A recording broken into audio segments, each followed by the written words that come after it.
YouTube, once again, it's Kennard Vernon Stewart here for the podcast. We're talking to Auburn football. Go ahead and like the video, comment, and subscribe to the channel. And as always, it's great to be an Auburn Tiger War Eagle. All right, so I've been, at least somewhat associated with being not only an Auburn fan, but I always like to break down the game of Auburn and the intriguing ways in which they've won. Ever since I could remember. I remember my Aunt Vivi was an Auburn fan because she spent a couple of semesters at Auburn, but we always had tailgate parties. And I just remember the reason when I first started as like watching college football, I was a Florida State fan and I was a Tuskegee Golden Tigers fan because, of course, I'm from Tuskegee. Still like Tuskegee, by the way, and still kind of like Florida State, but it was just something intriguing about Auburn football that always kind of kept me, in the loop. Like, I always wanted Auburn to win. I think about the game with LSU back in 1988.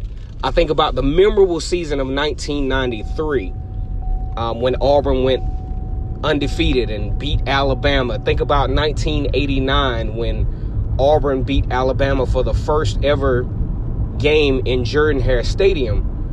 Then that thing kind of escalated. I went to Alabama A&M University, which is a land-grant institution, on the same curriculum as Auburn. Let me put that out there. All of my credits transferred, by the way, including my orientation class from Alabama A&M. But either way, I would wear my Auburn stuff even when I was going up to Alabama A&M. As a matter of fact, one of my friends caught a picture of me with my Auburn gear on. I always knew I was an Auburn, developing into a huge Auburn fan. And, that after that first year at Alabama A&M, I made the decision to transfer to Auburn. And when I tell you, it was kind of interesting experience. It was a little different, but it allowed me to be firsthand seeing the culture of Auburn football. I remember the first game, Auburn-Alabama game that I went to was with Sean Alexander back in 1999. It was a home game. Auburn fought to the end. Kenny Kelly made a huge hit. We kind of thought that Auburn was going to be able to pull it off. Auburn loses that particular football game. But then in 2000, started the consecutive wins for Auburn over Alabama over the next few years. Now, I say this video just to say this. There was a time when expectations at Auburn was, look, if you're ranked inside the top 20, that was successful for the Tigers. Then things started to get a little tricky. Around 2004, I graduated from Auburn in the fall of 2002, and saw the USC game with Auburn in 2003.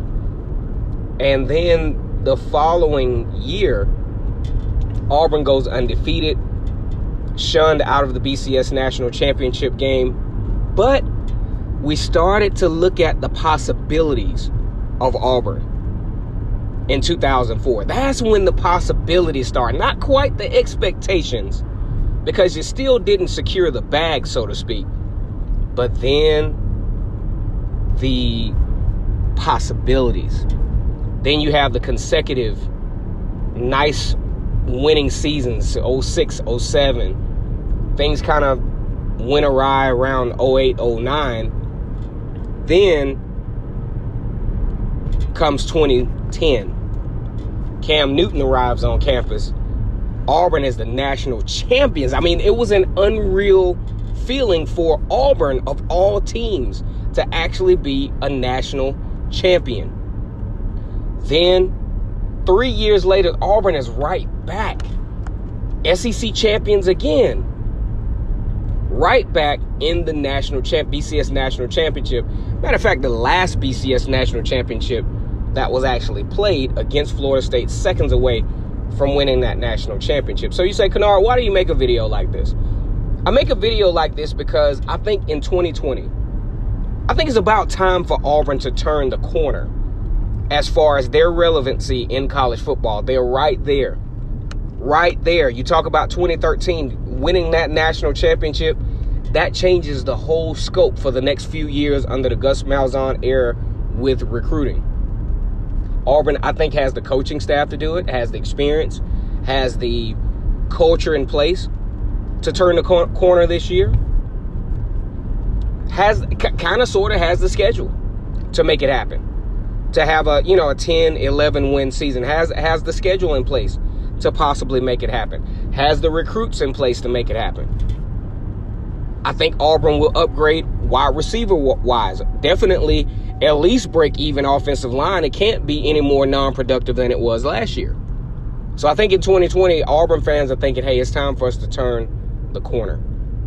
The 9-4, 8-5, 7-6, those days have to begin to be over. We see it happening at LSU to where they're starting to get out of that, especially that offensive level of mediocrity. Georgia's getting out of it to where, an 11-win season at Georgia is the expectation now. Making it to the SEC championship game every year now is the expectation. It's not the goal anymore. It's the expectation. Participating in the college football playoff for Georgia is the expectation now.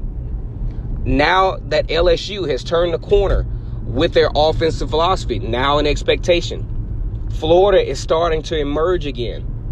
Pretty soon, right now, a New Year's Six Bowl is the expectation. Pretty soon, possibly an SEC championship is going to be the expectation if Dan Mullen continues to recruit and be as successful as he's been already, head and shoulders more successful results-wise than Will Muschamp, his predecessor, who's still struggling at South Carolina. Got a big win over Georgia, but South Carolina still just hasn't quite reached the level of relevancy that was enjoyed during the Steve Spurrier era at South Carolina. But can Auburn do it? Will Gus Malzahn be the coach that allows Auburn to do it? He's got the coaching staff in place. I think Chad Morris is good enough. I think Big Nell is good enough. Of course, we've seen Kevin Steele prove himself as being good enough as a defensive coordinator to have Auburn in the mix of every game they played outside of Alabama in a 52-21 debacle up in Tuscaloosa. Held Deshaun Watson at bay. No team just absolutely dominated Auburn, offensively over the last few years. They only allow about between 18 and the lower portion of 20 points per game. And that's with the inflated games with Alabama and some other schools here and there. So, what do you got? What do you think about Auburn football this year? Do they turn the corner? Or is it back to 9-4, 10-3? New Year's Day Bowl maybe. Might sneak into a New Year's Six Bowl. Or is it taking it to the next level? Kennard Vernon Stewart here for the podcast. We're talking Auburn football. This is episode number 107 of Vernon Speaks Sports Auburn. And as always, it's great to be an Auburn Tiger, War Eagle. Make sure you subscribe to the channel and click the bell twice so you don't miss any information. To all my Auburn fans out there, War Eagle.